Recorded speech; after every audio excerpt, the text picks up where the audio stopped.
Right.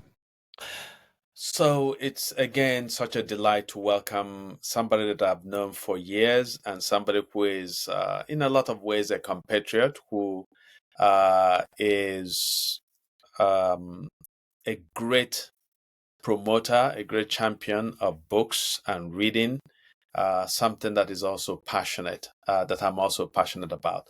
So, Richard, I saw on social media, I believe it was on Facebook, that you recently had a few weeks ago, a couple of weeks ago, perhaps, a birthday. I don't know which number that was, but I know that it must have been remarkable.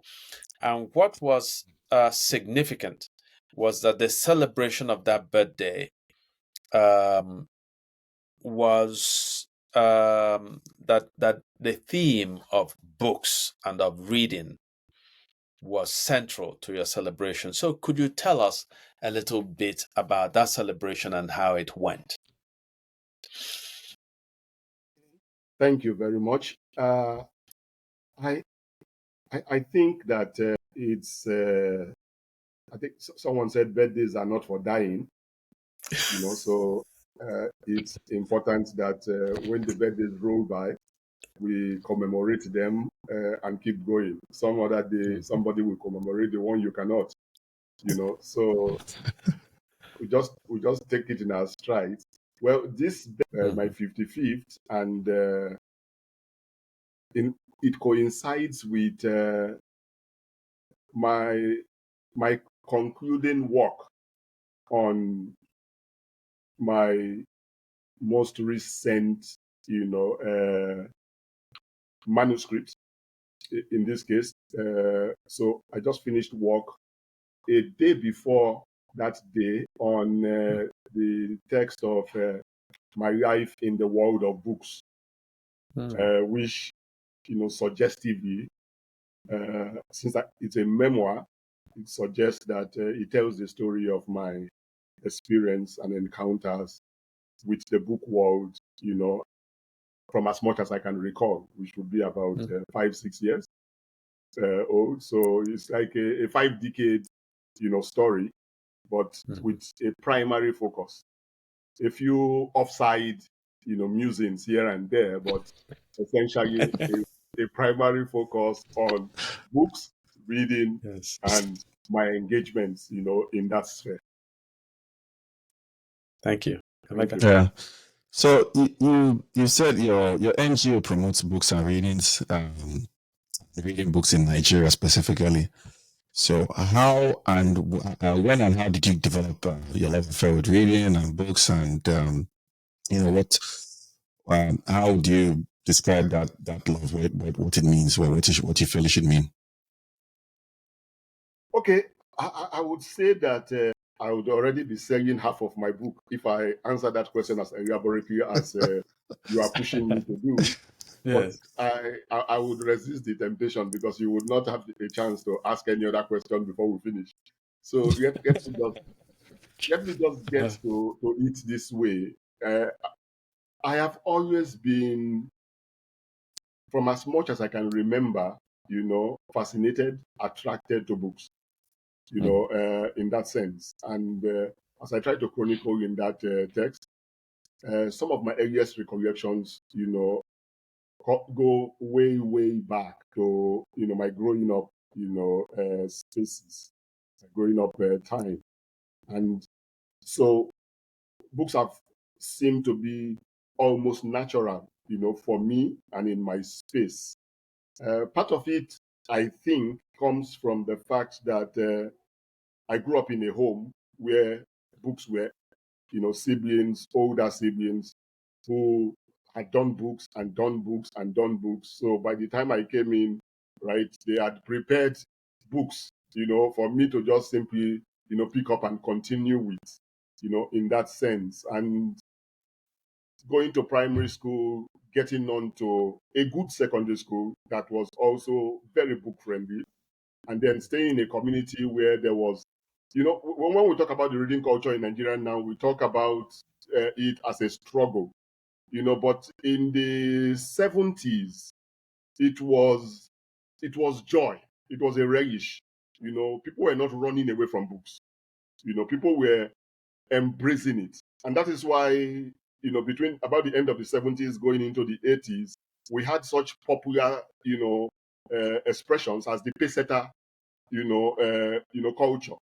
Before then, you had the whole business of young people, you could not find three young people going about without one of them with a book in his pocket, back pocket, or in a bag or something. And it was not a recommended school text. It was either a James Hadley Chase or a Nick Carter, or it was popular, reading interest, and they were competing freely for who had read the most. Those were the things. Before TV came in, and then we started going to watch from 4 p.m. to 9 p.m. In that sense. But books were almost natural in the space. It was entertainment, it was culture, it was environment, it was aspiration. It was fused into the national psyche. Something actually has happened for us to be struggling with the reading culture. Something has happened. Wow. Thank you very much. We're going to come to that, what has happened to make reading a struggle.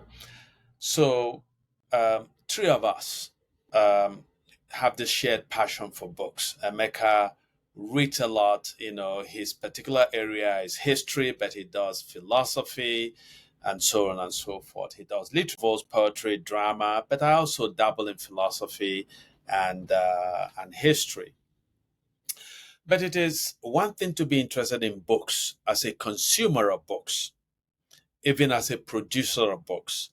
It's another thing to then make it your life's work, as you have, to get to incite the same passion in other people, to get other people, young and old, to embrace this vocation that you have. So, how did you decide? Can you trace the moment when you decided this is actually the work, the best place that I'm going to serve society, the best mission that I'm going to give to myself? How did that evolve, that adoption of this sense of the urgency to take on this mission of promoting reading, promoting books? Okay, thank you. I think I think it's in two phases. In the first phase, it would be about 1983, 84, when I was trying to make up my mind what I was going to do in university. And at that point, I had options of courses, the joint admissions, matriculation board exams. So which courses, would you fill in for your JAMB schedule? And after I reviewed all my different options, and proclivities, I concluded that I should go take a program in English and Literary Studies. Now, interestingly, I also chose the University of Calabar.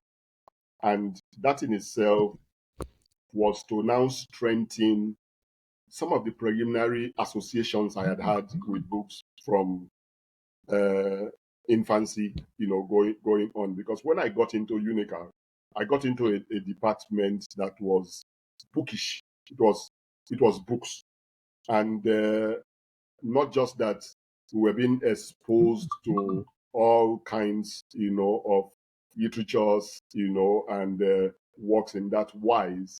We also had, the privilege of participating in the International Conference on African Literature, which also brought the creme de la creme, as they say, of the book world, African, Afro-Caribbean, Nigerian, to the campus once every year, in addition to other engagements and associations. So that in itself helped to strengthen, because Shoyinka will be there 1 year, Chinwezu will be there, sparring with Shoyinka, and then you will now have Chinua Achebe come in, and then you have to go with him to Budukato Ranch to go catch up in reading, and then you get on Kofi Awono, so it was strong. Ngugi Wa Thiong'o.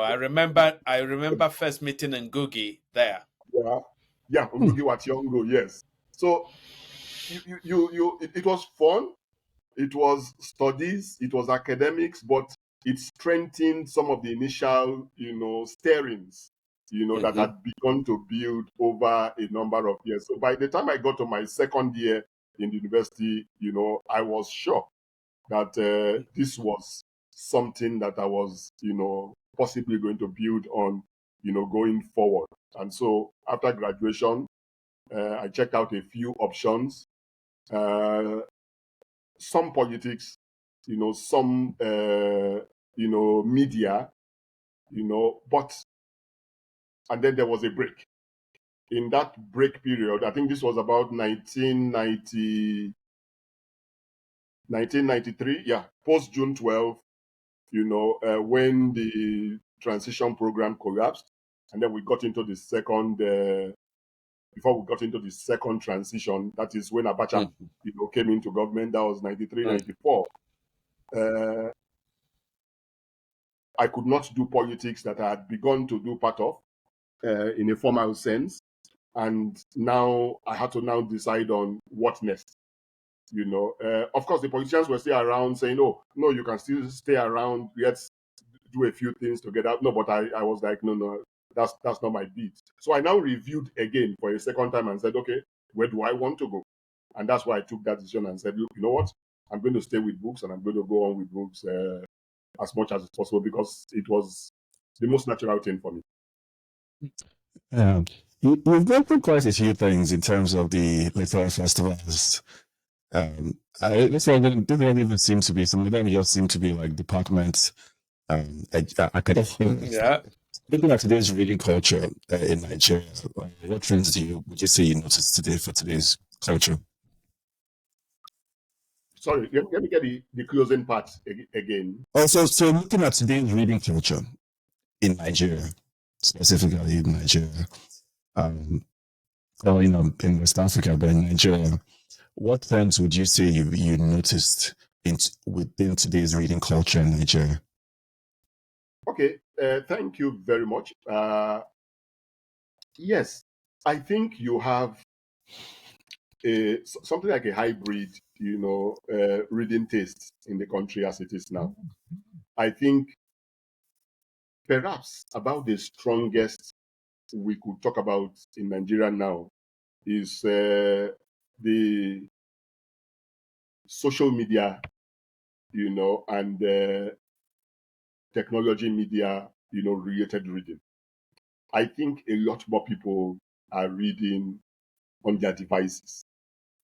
Now, but there's also a second dimension to that, in that what we would call serious literature, what we will call, serious, texts, is not the primary focus of many of the people who engage on the digital space, who engage with reading on the digital space. So partly also because of some of the constraints of the digital space, one, and also because of the infrastructure and cost constraints that you have in Nigeria. It's not cheap to read, full length, or longer titles in the Nigerian environment, as it were. And then you also have the other issues about competing media. Videos, have become quite strong. Photos have strengthened their place. So the visual, in that sense, is impacting on how much time people have now to interrogate texts, and how much space and how much time. So you have that bit. Then you also have the people uh, books, who go to bookshops, who go to festivals, uh, who had picked up a habit, a culture sort of reading, and continue to read, right? But this also is now being affected by its own range of challenges. For example, Nigeria 30, 40 years ago was more rural than urban. Today, it's more urban than rural, right? I think about 60 or so percent of if not going close to 70, is either urban or semi-urban. So now the kind of lifestyle you have, somewhat sedentary, somewhat calmer, you can see the average Lagosian jumping the buses, and the swell of the city and all of that, and to take it that Lagos, that Lagos culture that used to be, an outlier, is becoming national culture. So you are finding busier cities everywhere. Unlike before, when you go to a town like Akure, or a town like, Owo or Ibadan, and they are slower, but they are getting faster now. And that in itself, has an impact in terms of how much space people have. So to use the Nigerian word, the hustle has deepened. So people, who would ordinarily, go to work, come back at 3, and have maybe another 5 hours, to deal before their sleeping hours, have to deal with those issues. And then you also have infrastructure issues. How much NEPA, how much electricity do you have? If you wake up at 1, 2 a.m. and you want to do some 2 hours of reading or work, would you go out late that night to go put on a generator, with security issues? So there are all kinds of dynamics that have crept in. But you also still have one other factor that is strong, which is that Nigeria is a populous country. With our population size, the formal school system takes almost 40 million people. Now that's some number, because they're in the formal school system, and so they have to read, even if it's to read for exams, for assignments, and all of that. So they have to read.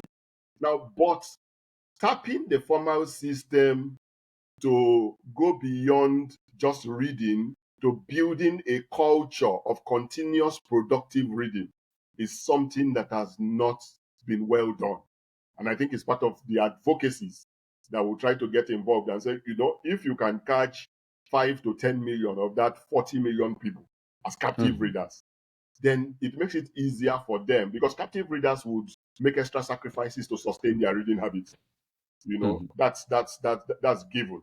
The itinerant reader would just, when he meets a problem, he says, "Oh, this book does not want me to read it." But the captive reader would find a way around it. He will make an extra sacrifice. He will drop a bottle of beer to pick another book. In that sense, if it comes to as base as making that choice, he would make some sacrifice. Cut off a bit of his vacation, so that there are people that go into shops, and when they are coming out, they come out with bulging books. They are Nigerians, but they are already captive readers. So that's the point. So I think the critical thing is to build more captive readers, and you would have solved half of the problem. Wow. You have given, just in that response, you've given, touched on so many different nodes of the issue in Nigeria with reading, but also the possibilities that are there, right? And to draw from my own experience, I was just in Nigeria in October, November of 2023. And just rather hurriedly, a reading was arranged for me in Ibadan. On the day of the reading, there was a torrential rainstorm, rainfall. And I was saying to myself, whoa, nobody's going to come out in this rain. I got to the bookstore, the booksellers in Ibadan, and the place was packed, to my surprise. But the next thing that surprised me was that almost everybody who came to that reading, almost everybody bought a book.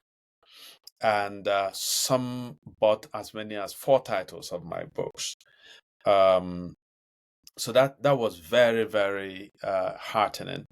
But the other sort of anecdote before I ask my question that I wanted to share was some years ago when Dele Olojode started 234 Next. His vision was to introduce a high-scale newspaper that can stand shoulder to shoulder with the best in the world. And I remember a remarkable conversation that I had with a relative of mine who was a banker. And he was furious about this newspaper. And here I was thinking that, this guy who is well educated will be happy that we have a paper of this kind of elegance and of distinction with different departments. But what this guy told me was that he would wake up very early in the morning and be in traffic over Third Mainland Bridge to get to his bank. That when he's in traffic, he cannot read. And then he gets to the bank, he works till 5. And he says he gets in his car and it takes him another 2 to 3 hours to get home. And often that when he got home, there will be no electricity. So he said to me that when he has a newspaper that has a news section, a literary section, an entertainment section, sports section, he said, when would I find the time? He said, not in traffic, not at work, and not in my home. Because he said, even if he came home and there is electricity, he has to run his generator. He said he runs the generator, takes a quick shower, turns it off to go to bed, and the hustle continues the next day. So right there, you see in these two stories, on the one hand, that despite difficulties in the country, there are still people who, as you said, are captured by just what I call the enchantment of reading. So they will read. They are desperate readers, they read desperately any opportunity they have.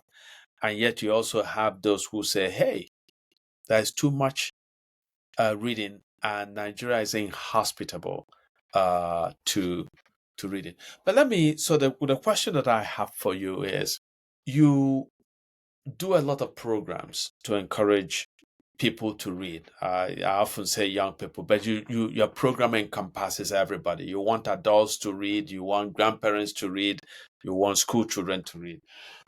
Excuse me. But let's say a young person walks up to you and says, I hate reading, and why should I read? What would books do for me? Give me your best answer to this young person who confronts you with this, as we say in Nigeria, that books will go chop, so which we hear again and again and again, So what would you say to such a young person who says, I hate books, why should I read? I think it's there are young people. There are people like that who tell you books do not count. They don't matter. In the real world, as they would put it, or in the world as they perceive it to be. But it's a false equivalence, because if you get around the spaces, you would find out that just like air that we breathe, oxygen matters, right? Books also matter. Just like food that we eat matters, books also matter. It's as elemental, as that.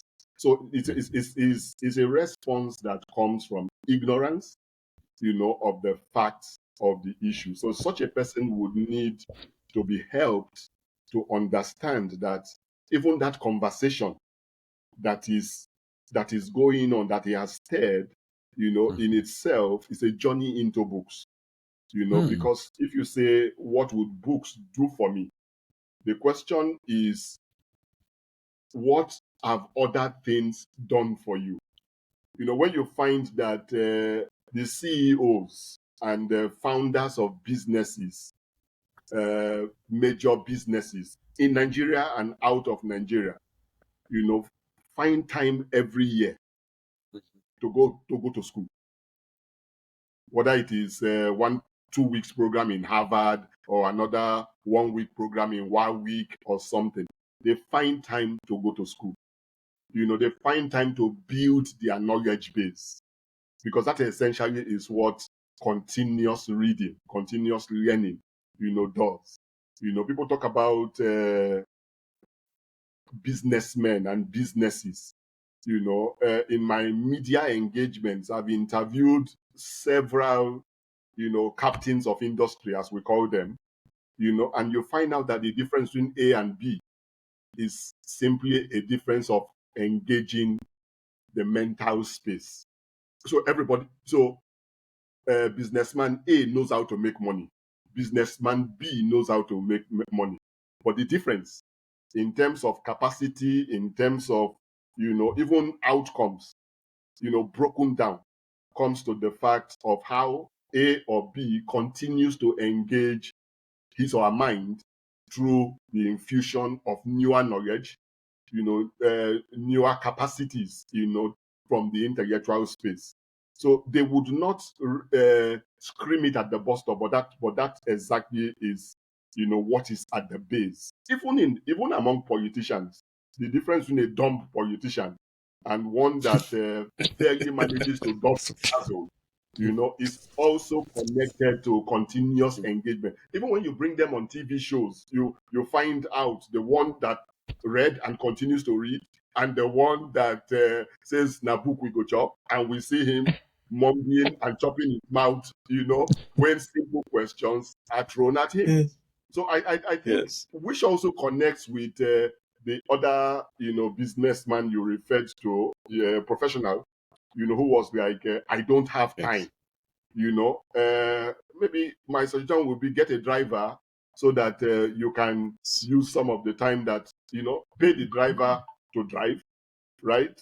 And then use the time to grow your mental capacity by assimilating the newspaper or some other material within that period. Once you are sure that the driver is decent and will not drive you into the Dot Marian Bridge, in that sense. So I think basically it's a question of the bigger picture. I know, for example, that there are big businessmen whose capacities have simply grown simply because they have continued to engage. You can call, if you call 10 of the major businessmen in Nigeria, 8 have benefited from that. And I know you have the other factors who government, picking, corruption, XYZ. But those ones are added to the fact that they engage. There's a degree of engagement. Even when you go to churches, ministries, in themselves, you'll find out that there are churches that may be doing better than others simply because they continue to engage intellectually.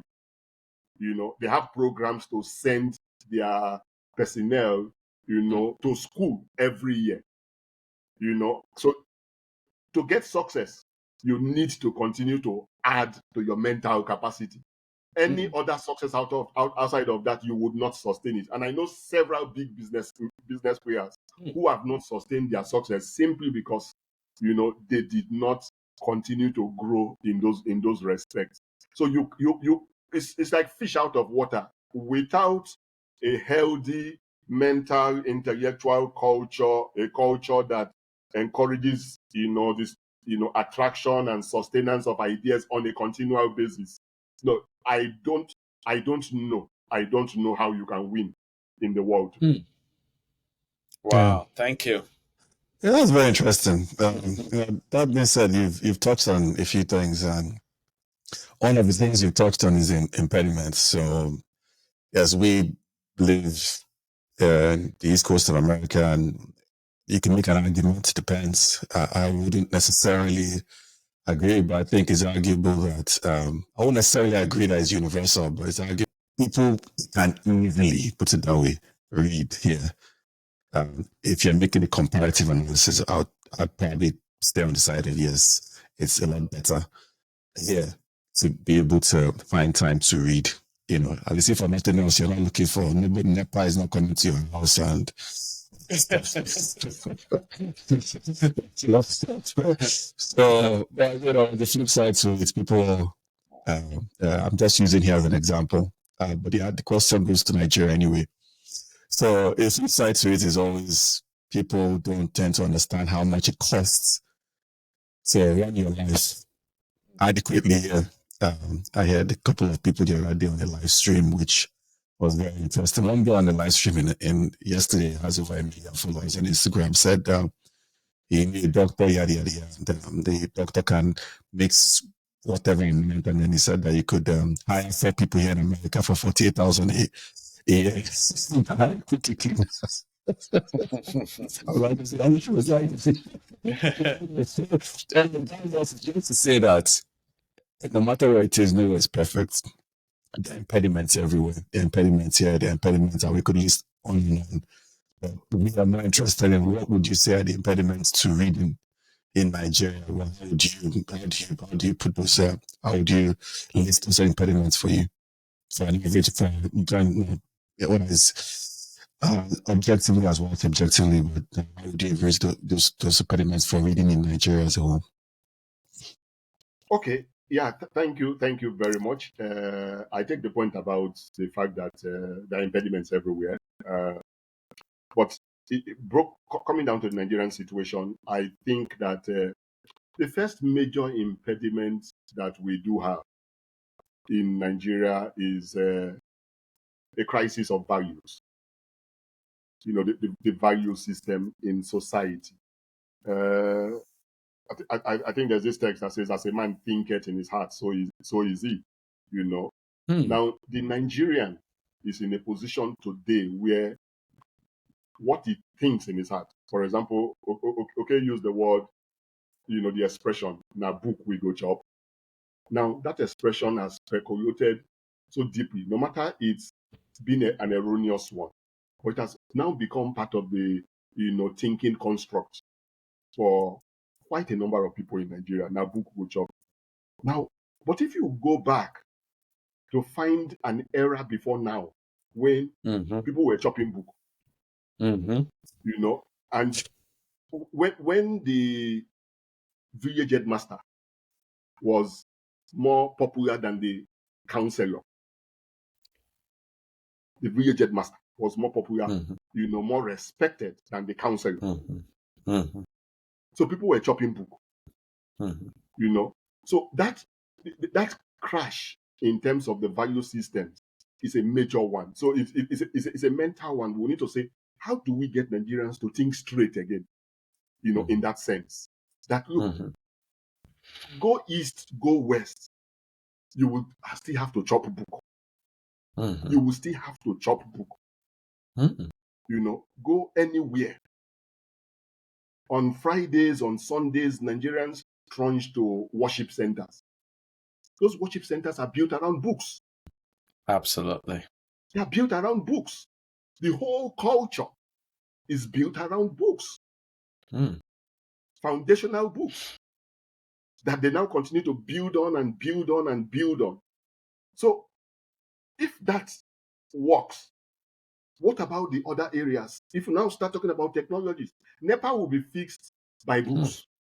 Our polity will be fixed by engaging books. That's the crisis in our polity. INEC will be fixed by books. All the different challenges will be fixed by getting in ideas, and ideas come from books. In that sense. So it's an important point that we need to deal with the fact and restore the book value to the hub culture of Nigeria. We have to win that. Now, to win that, we need to address a second part of the challenge, which is the one we call government.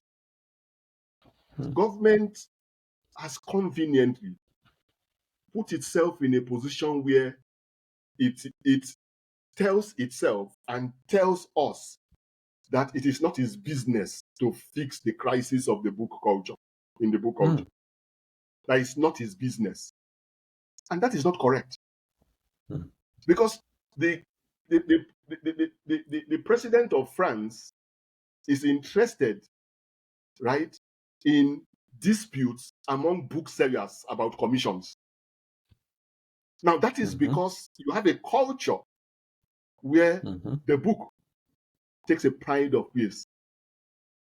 There are presidents in Nigeria that you'll be wondering whether they have read one book in 3 years.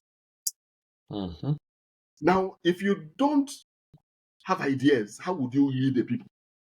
Yeah. And if you don't open yourself to a world of ideas, how would you lead the people? In April this year, we had the first Lagos book walk, and we insisted that we were going to go to the governor of Lagos State. We were going to go to the speaker. And we worked on it for almost 7 months to book appointments and make sure that we would see them and tell them that, look, you must be personally involved and your offices.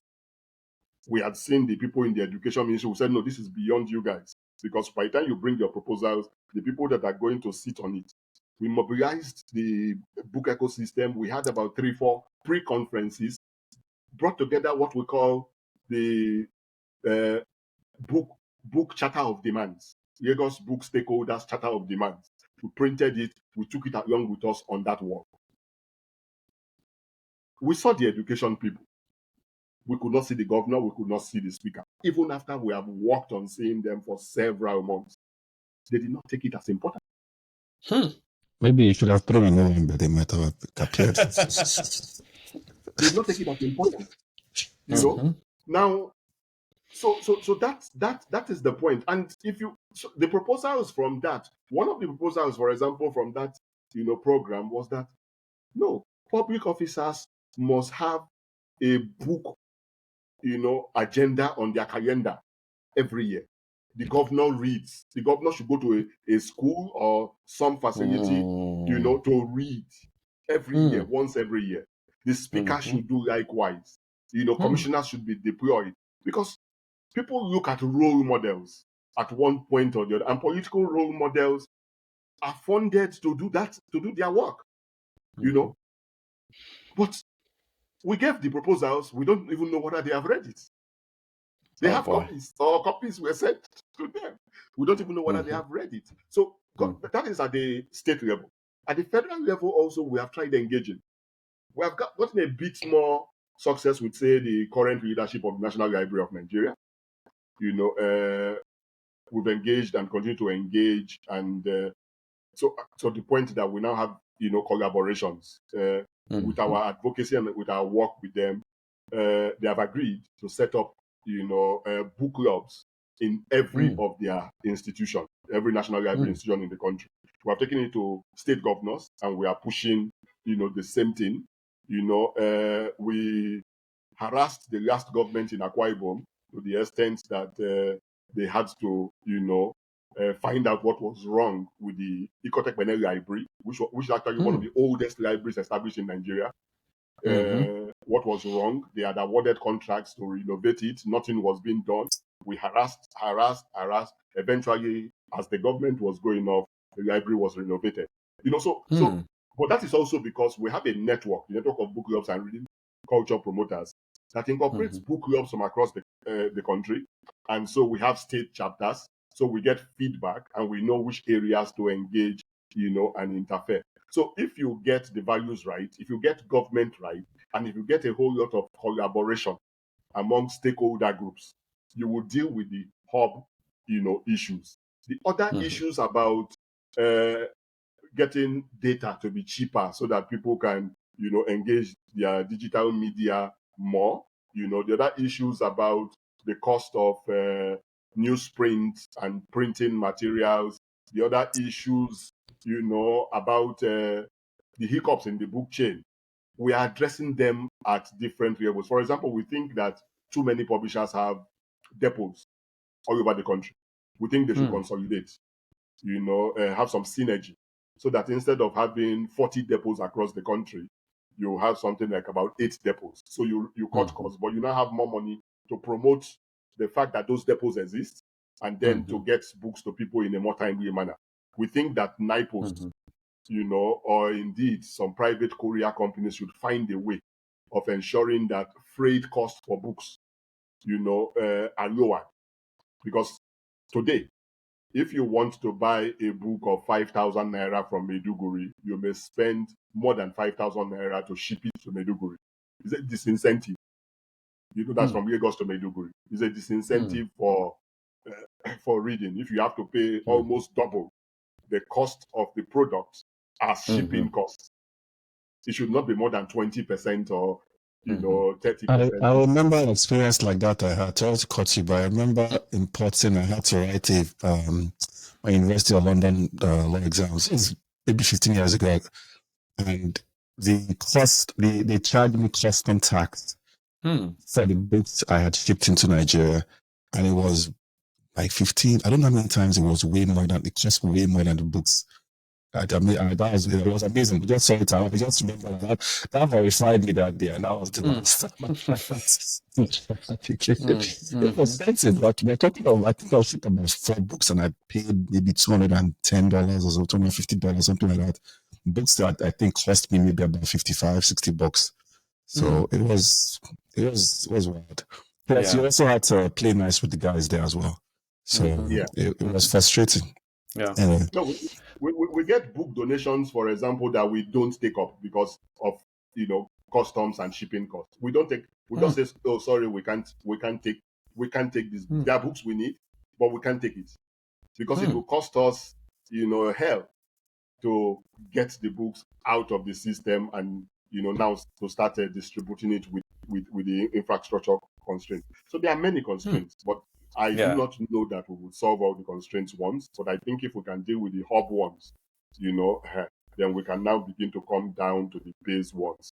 The whole issues about, policy, the whole issues about responsibility, involvement. Some organizations have resources that should help the book program, but we are not sure. For example, an organization like TED Fund has access to resources, but we're not sure that as much of it as should go into making the book system more effective is going there, So, and then at a point, one of our advocacy points was, okay, if you are going to have a vote for, a library in the country, make sure that a portion of it, maybe 10-15%, is dedicated to acquisition of new material every year.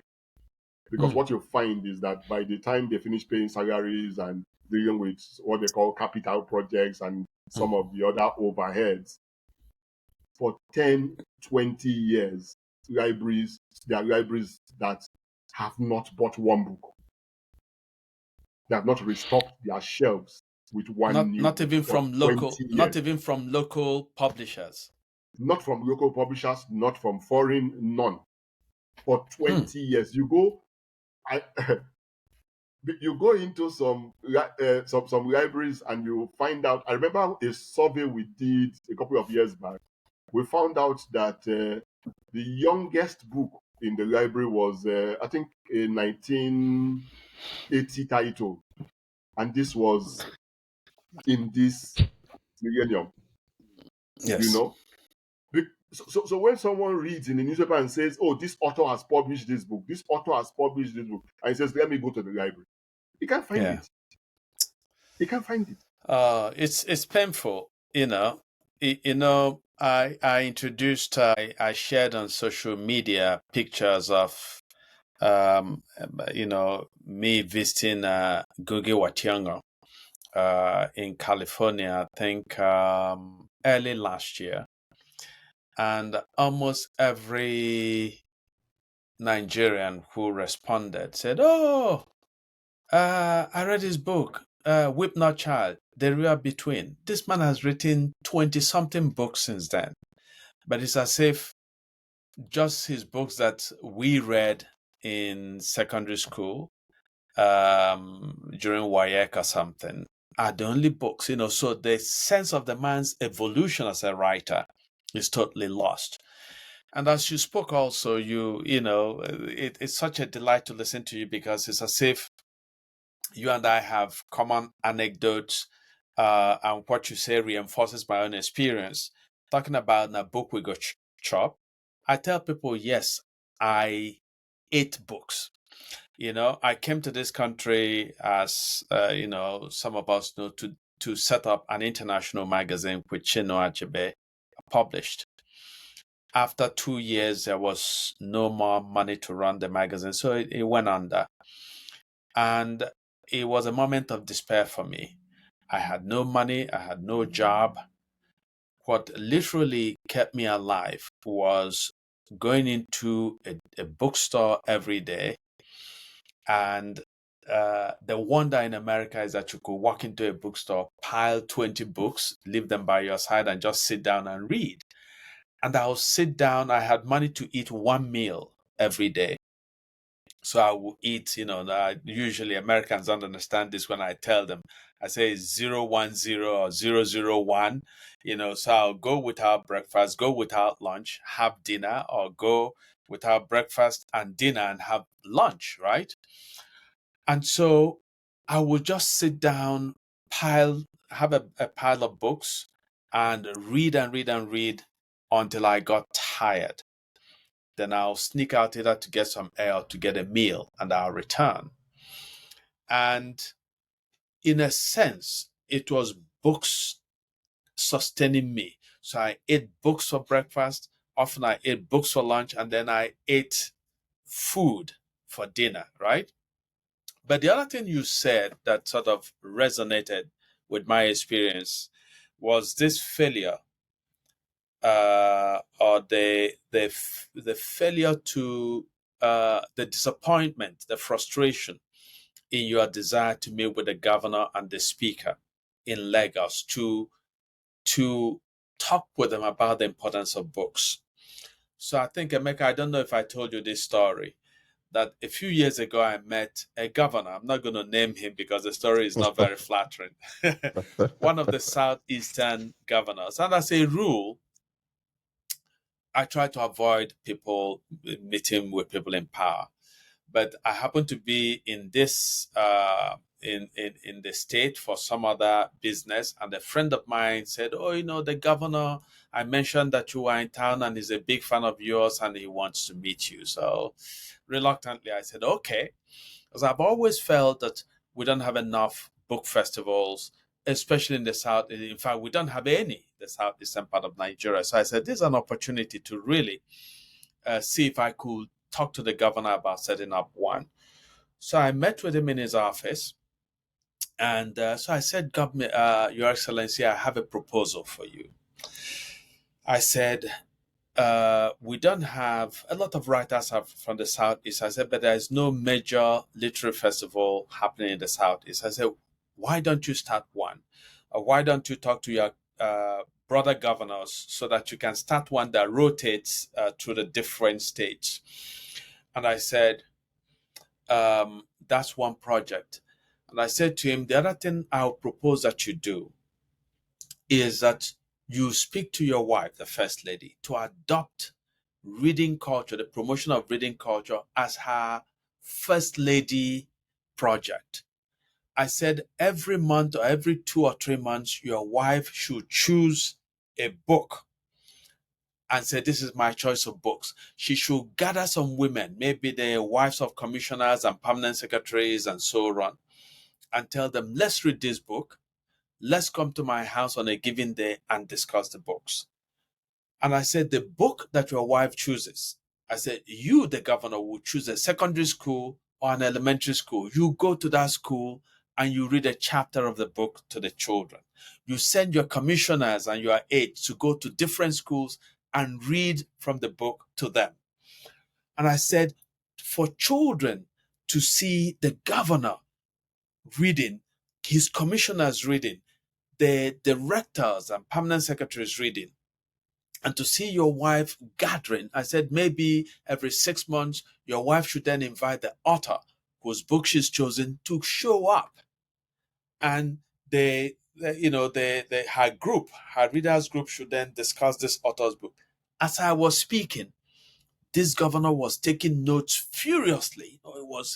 Had a long, what do they call it, brush sheet, pad, and he was writing furiously. I was very happy. I said, whoa, I'm meeting a civilized governor. I'm connecting with him. I finished speaking. As soon as I paused, you know what he said? He said, people are not politically enlightened.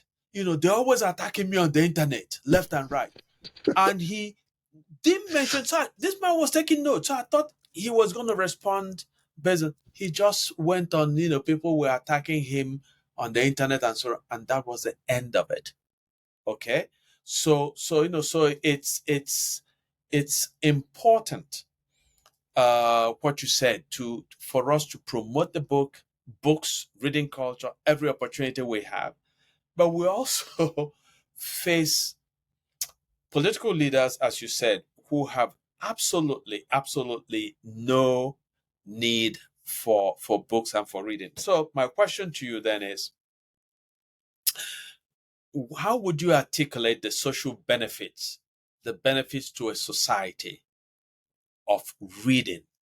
We know that reading, you've made a good case that if you're an entrepreneur, if you run a business, if you run a government department, that reading sharpens your intellect, broadens your mental capacity, and so on.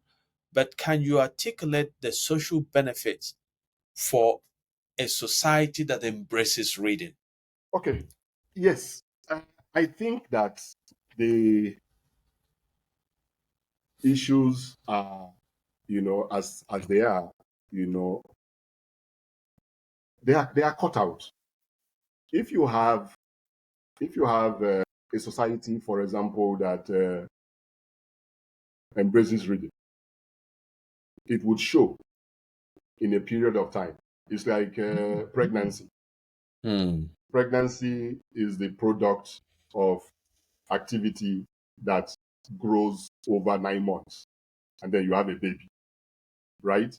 Now, so if you don't Emeka can relate because he and his wife just had a baby.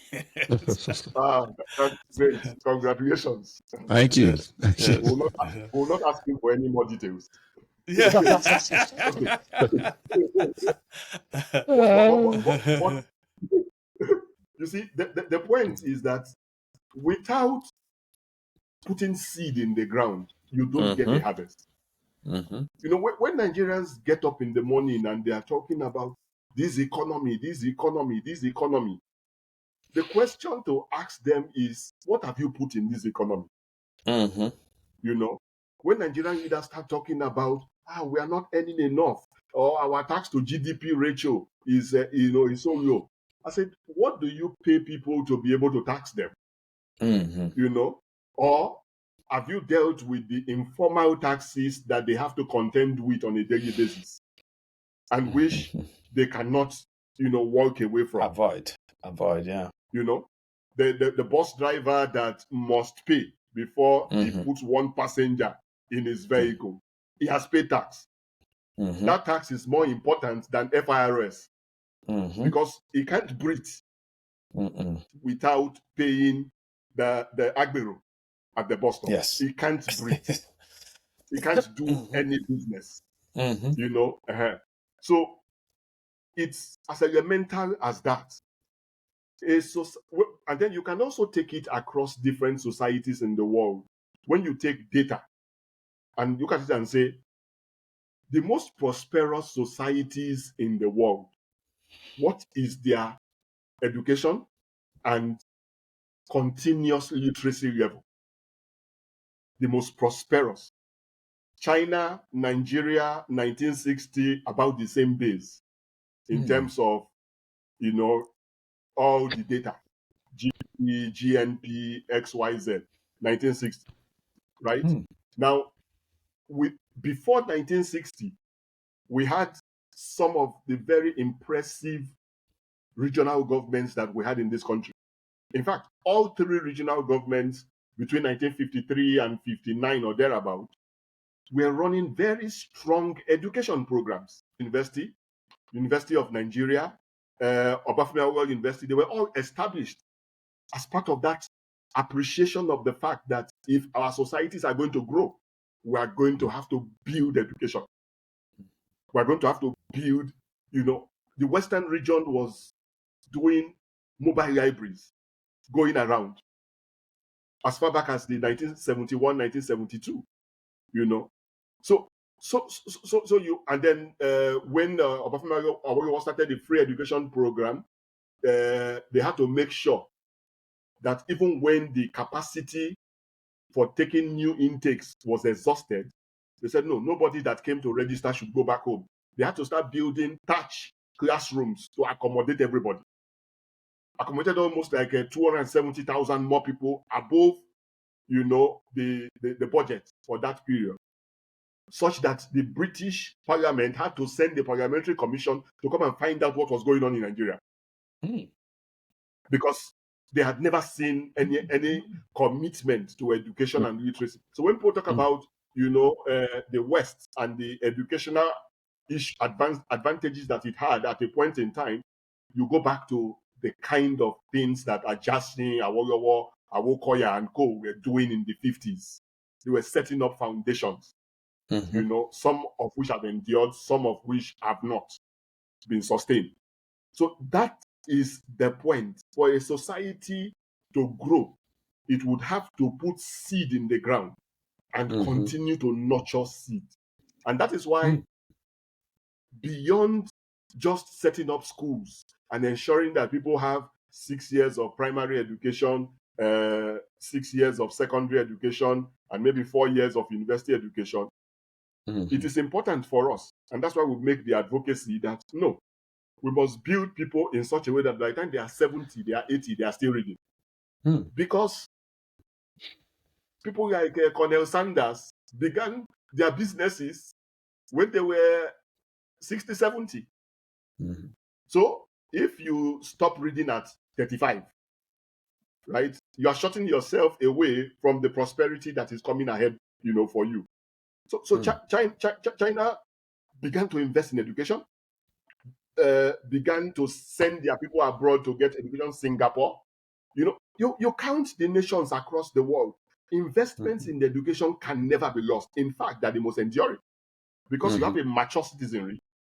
You have an educated citizenry. You have a more productive citizenry. Even when those citizens go abroad, it's like, okay, someone is a school dropout in Nigeria, maybe dropped out from primary 6 or JS2 or something, and finds his way to Europe, okay, and says, oh, I'm in Europe. And then someone is a medical doctor, qualified, and finds his way to Europe. Their entry bargaining levels are not the same.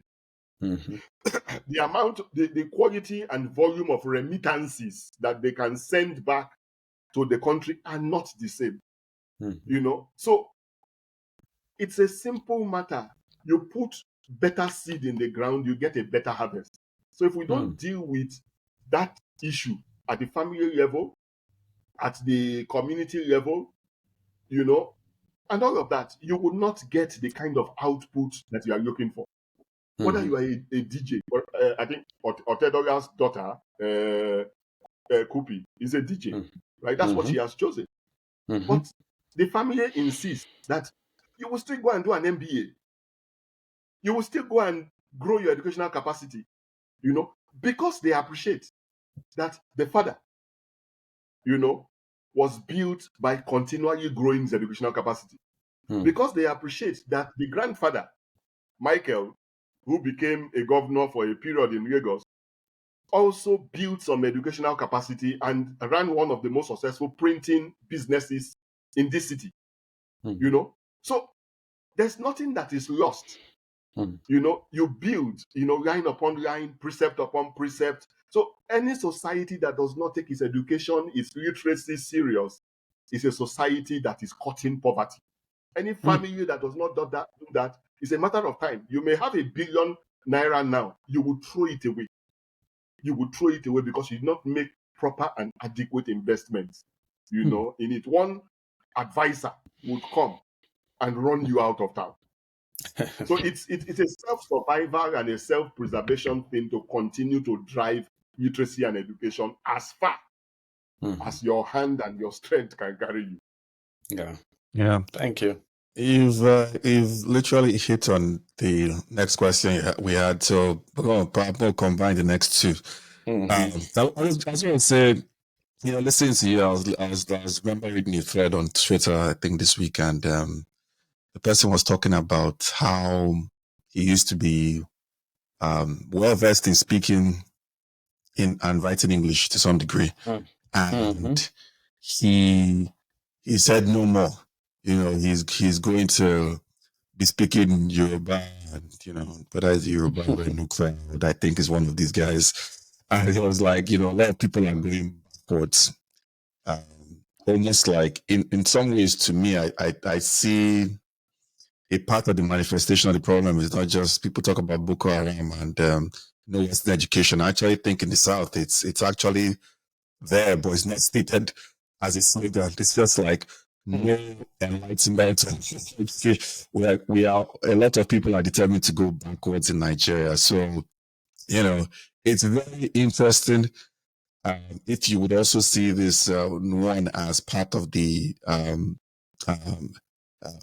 ills or problems of having a poor reading culture in Nigeria, and to those who, similar to the question of with David asked, like to those who would say reading is boring, would that be a sentiment that you sympathize with as well?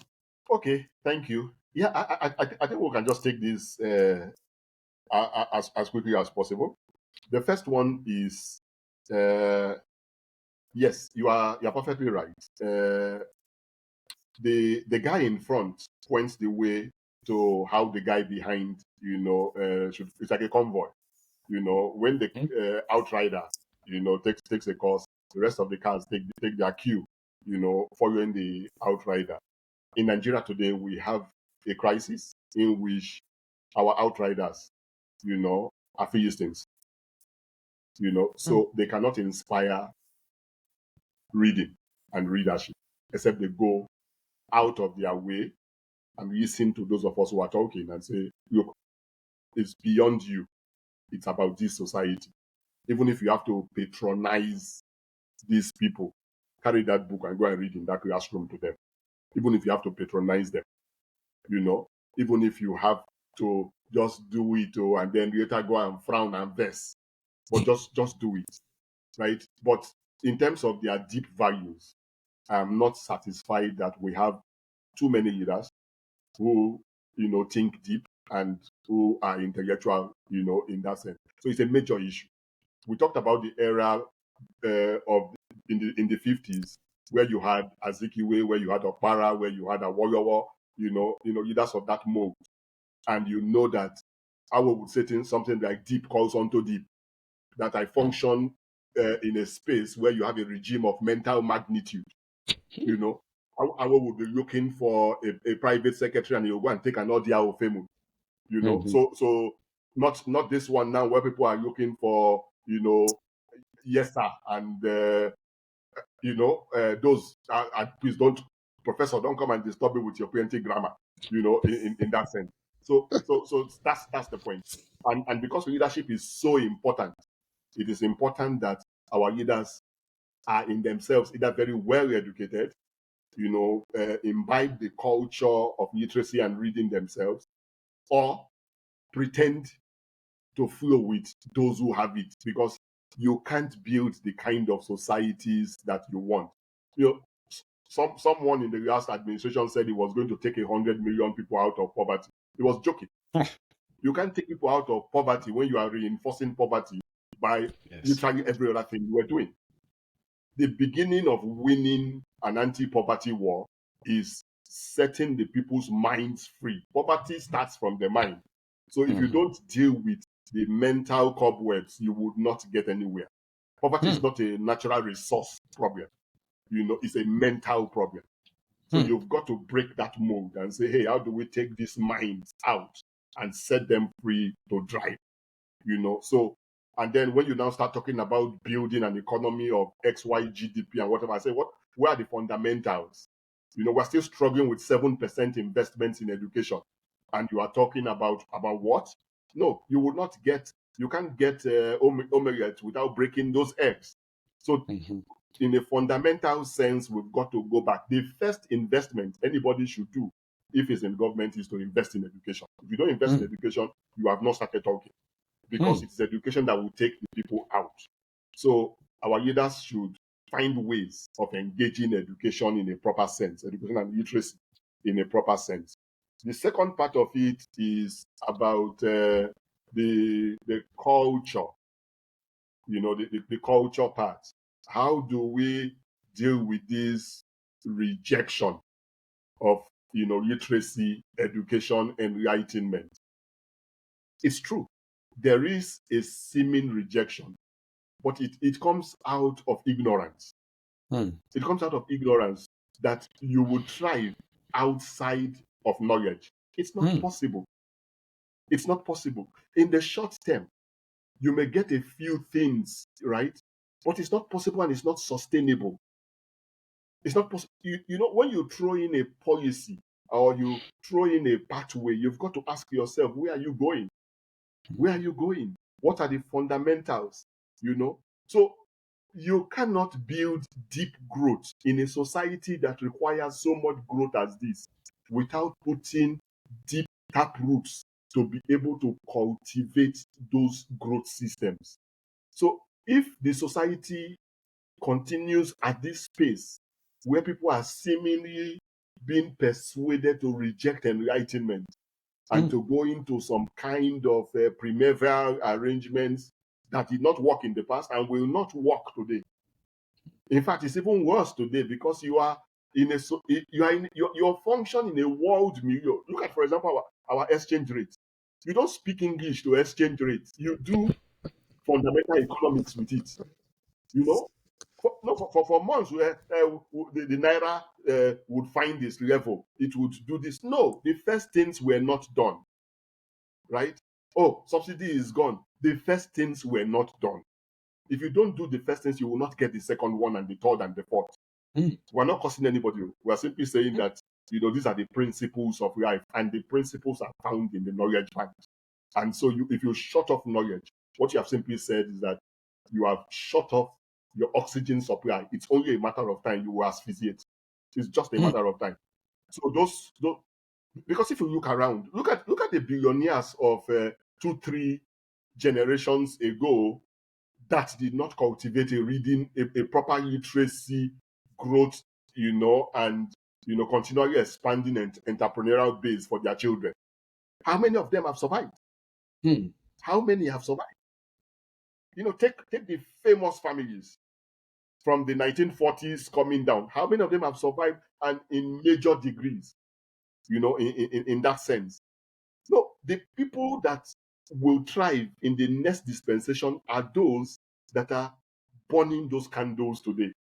Someone may opportunistically get to a position where some resources are flowing to him in the short term, but it's a matter of time. The tap will run dry. It's not sustainable. Wow.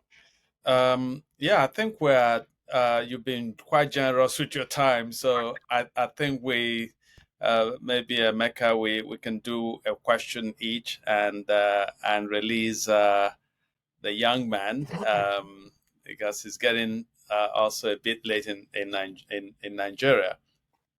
But so let me ask you what we call in Nigeria stakeholders.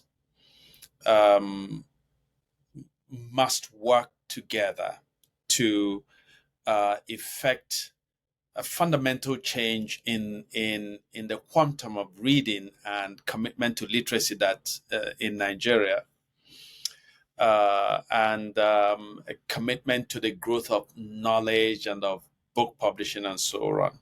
If you were asked, which I'm asking you now, obviously, among publishers and authors and governments and schools and libraries, even religious organizations, which one has the most critical responsibility for improving, boosting a reading culture in Nigeria?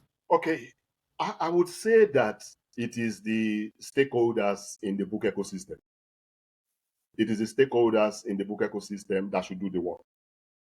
The Association of Nigerian Authors, the Publishers Association, the Booksellers Association, the Network of Book Clubs,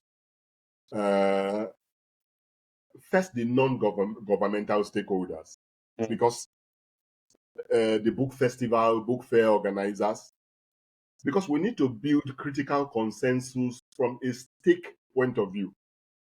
It's our sector. It's our sector. If the writer is going to thrive in an environment that pays greater premium on his product. If the publisher is going to thrive, same thing, in that sense. So the stakeholders would need to sit together more often, more rigorously, to ask themselves the tough questions. What is wrong and what should we do? There have been a number of initiatives, there are ongoing initiatives, in that regard, but we need more, and we need it to be more thorough. Because if you get stakeholders bonded, then they can now go to the next step and say, okay, government, first, the government parastatals that have to do with the book ecosystem, whether it is Education Research Council, National Library of Nigeria, Copyright Commission, because you now go from one point and say, okay, this is our resolve, and you take it to the next group. And those ones say, okay, from our understanding of how government works and being part of it, this is our council. And then you now take it further now to, the larger government space.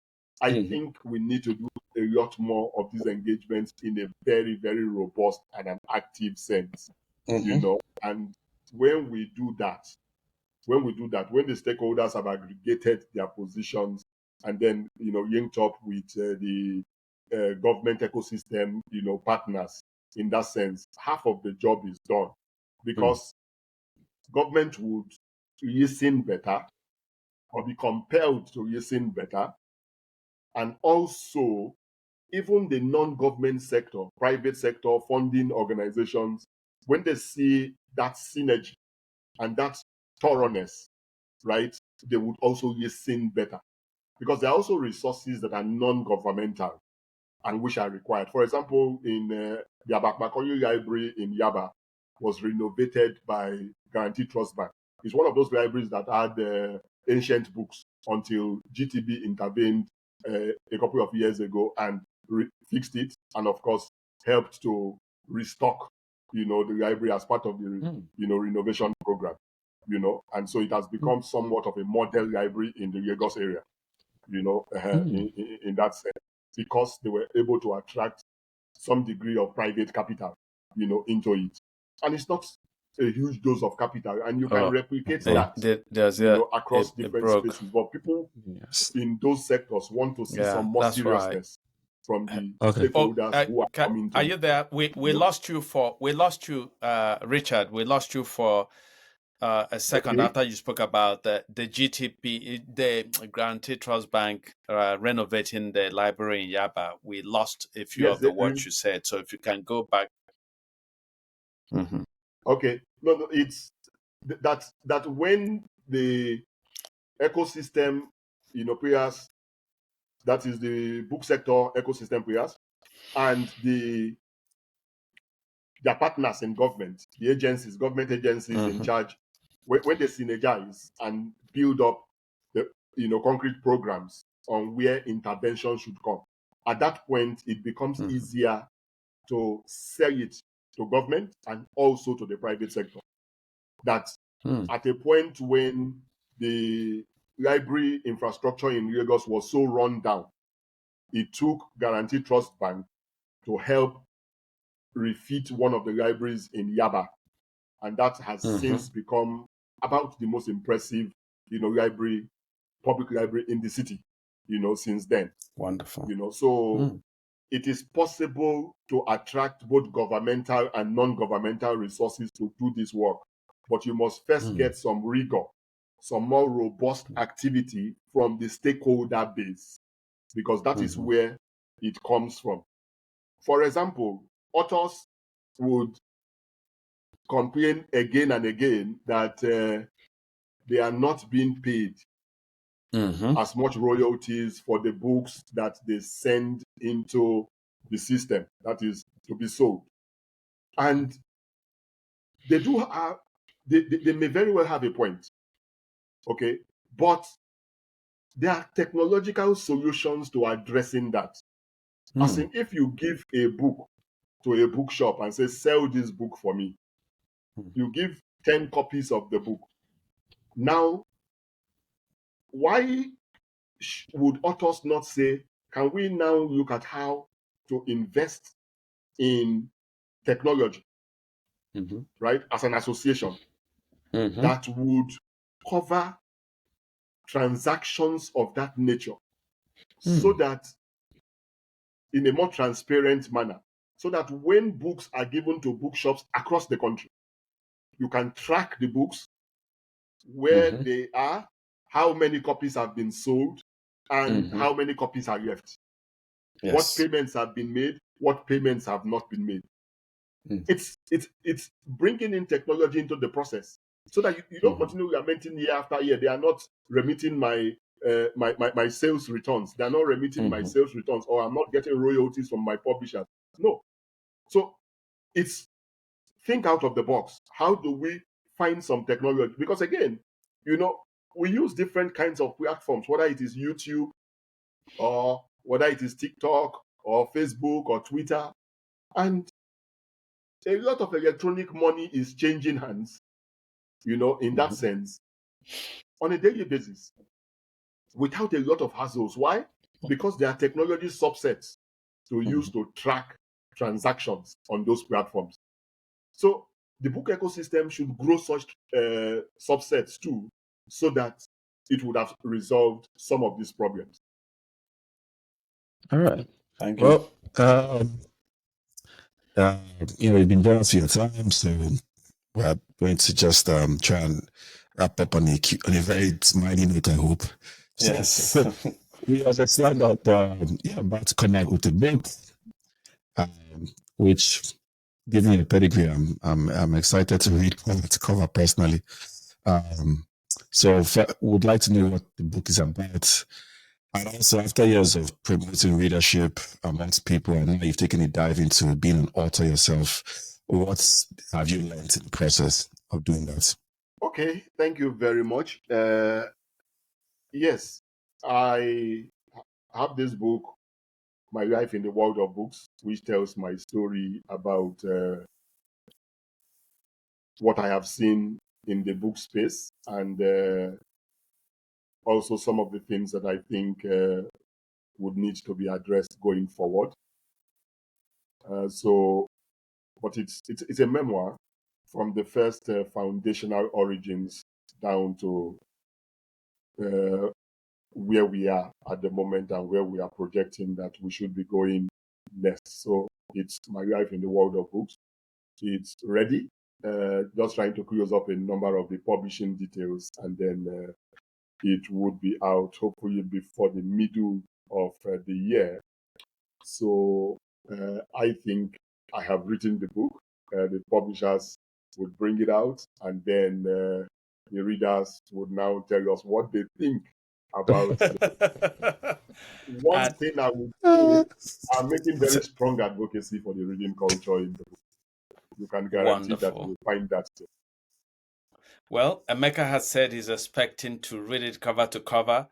I'm going to read it cover to cover, and I've known you for years and years, for decades now, and I think it's going to be one heck of a story that you tell there. So I really am looking forward to this. Emeka, if you don't mind, before you close us out, I want to say that sometimes when I go to Nigeria, I see that the prices of my own books, which are produced in Nigeria, are rising and rising. And so some of my closest friends and relatives complain that they can't afford my books. And so I end up buying my own books to give out. But, it's one could do worse. So I wanted to say that I hope your book will be priced affordably so that poor people can, like us, can can afford them. And congratulations, really, for what you do, Emeka. That's my last word. We appreciate you. Appreciate everything you said. The book, I mean, okay, has a lot of stories. Actually, the government story is just one of them, just like you. So you guys have a lot of similarities and maybe even similar battle scars to some degree, right? So I appreciate all those battle scars that, even though some of them might be invincible, but looking at you, because film that you have like, it's a very noble battle scar, actually, in today's Nigeria. I still sit down and I know there's a massive reading culture. I just personally don't think is guided, and it's good to have people like you trying to help guide a reading culture properly. It's not enough to always just hope for the best kind of way we do in Nigeria to some degree, right? But having people that are advocating and trying to make sure that people, especially people that don't have the advantage of being able to afford books just like that, get these titles, even with the internet and downloading the copies of books, which might be, some people might do that, but generally it's not. Even if you had that access doesn't give you as much, doesn't even give you anywhere close to, actually, to be honest. I think it's a very limited option, availability. So having people on ground like you widening the access to having books all over the place, it's commendable. We appreciate it. I don't even know how you manage such stuff. It's very interesting. I barely feel like most of these guys and ladies, most of the ladies and the guys, a lot of them would care less. But I still believe there's a massive reading community in Nigeria, and you being part of it is something we appreciate. We appreciate you coming on to talk about it. And hopefully we'll have you on to talk now, because obviously it's late at night in Nigeria, and it's good that you also know all the Christmas goods and cars that. Maybe when your book comes out, we'll bring you back after we have read all your about all your battles and the scars and the successes as well, and have another conversation. Yes, I appreciate it. So thank you. I appreciate everything. Thank you. Thank you, my brother. Thank you very much. Thank you so very much. This is most appreciated. Thank you.